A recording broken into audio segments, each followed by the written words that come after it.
te laisse terminer et pendant ce temps-là, on va repartir avec Églantine à la découverte d'une race bovine assez méconnue, vraiment très locale. Oui, tout à fait. Vous m'entendez souvent parler dans cette émission de races à très faible effectif qui auraient pu disparaître sans la volonté inconditionnelle de certains éleveurs, de véritables passionnés, qui heureusement sont soutenus dans ce travail par, entre autres, l'Institut de l'élevage. Alors, quel est le rôle de cet institut?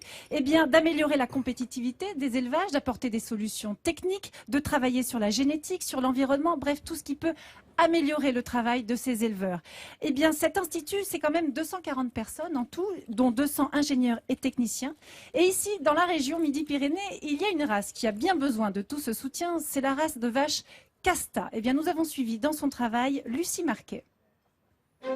Parmi la foule compacte des milliers de visiteurs du Salon de l'Agriculture, Lucie, membre de l'Institut de l'élevage, est sur le pied de guerre. Objectif de sa venue à Paris, faire connaître les races de vaches rares et peu connues. Comme la Casta, une vache de Midi-Pyrénées qui a bien failli disparaître.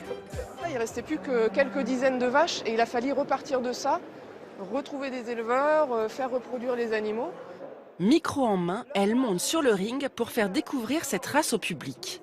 Et si elle est intarissable sur le sujet, c'est qu'elle fait chaque année des centaines de kilomètres pour aller à la rencontre des éleveurs de cette vache dite à faible effectif.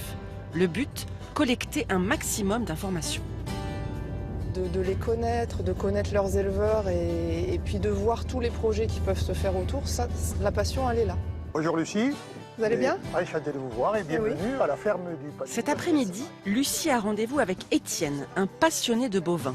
Ce chef d'entreprise possède un élevage de 13 têtes dont il s'occupe, non pas pour vivre, mais juste pour le plaisir. Et aujourd'hui, Lucie va s'intéresser à l'une de ces vaches Casta qui vient de mettre bas. C'est la 5378, d'accord, Girouette. Donc il est né quand? Alors il est né samedi dernier. Samedi, ok. Je prends des informations sur le standard, c'est-à-dire la couleur, les cornes, en fait les caractéristiques de la race. Et puis je prends aussi des notes sur ce qu'on appelle la morphologie, le bassin, la mamelle.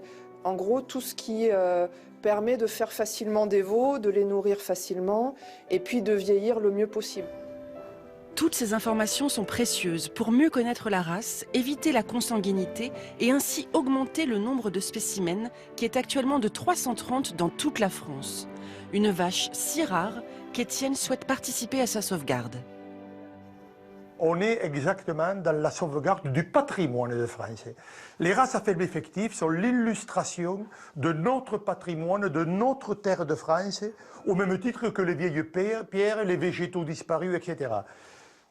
Il faut garder à tout prix ces valeurs authentiques.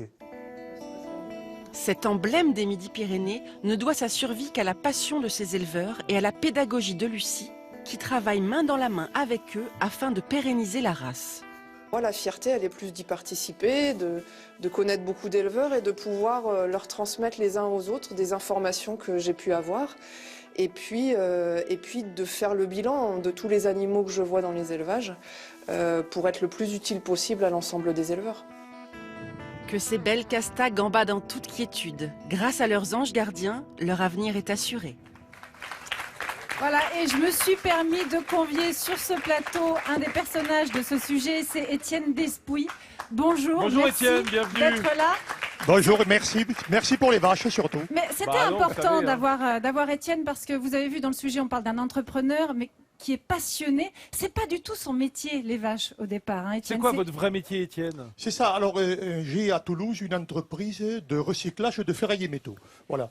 Alors, D'accord. vous Je suis rendez ferrailleur, compte, je suis industriel. C'est un industriel qui est passionné pour la préservation des races. Et ça, je trouve ça formidable. Et c'est grâce à des gens comme vous qu'aujourd'hui, ces races peuvent perdurer. Mais il y en a plein d'autres.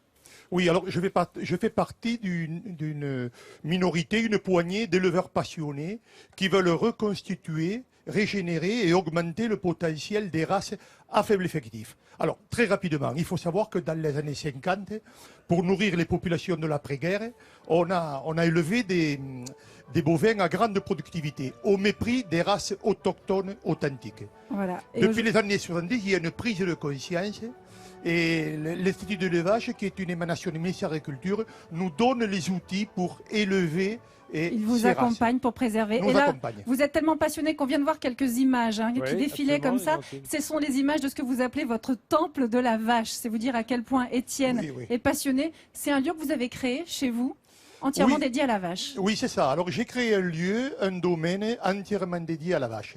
Voilà, alors vous le voyez dans les images, j'ai des écuries, des étables atypiques. Alors, ce n'est pas moi qui emploie le mot, tout le monde emploie le mot de temple. Alors peut-être que j'ai un endroit où me recueillir. Alors certains ont une chapelle personnelle, mais moi j'ai un temple dédié à la vache. Mais j'ai vu qu'il y avait Ouais. une vache sacrée dans le vitrail. Hein, ça doit... Oui, il y a la vache absolument. sacrée indienne dans le vitrail avec le troisième œil, c'est ça, oui. Eh bien, on en retiendra une leçon. Tous les gens qui vivent à 200 à l'heure, tous ces industriels, ces hommes d'affaires, voyez Il y un a des petit vaches. retour à la nature et on est très zen. Merci beaucoup, Étienne. Je vous en prie, avec plaisir. Merci Étienne. On apprendra ainsi que la sauvegarde de la race bovine, elle est dans la diversité. Voilà, nous, Exactement. c'est un message qui nous plaît. Merci beaucoup Étienne.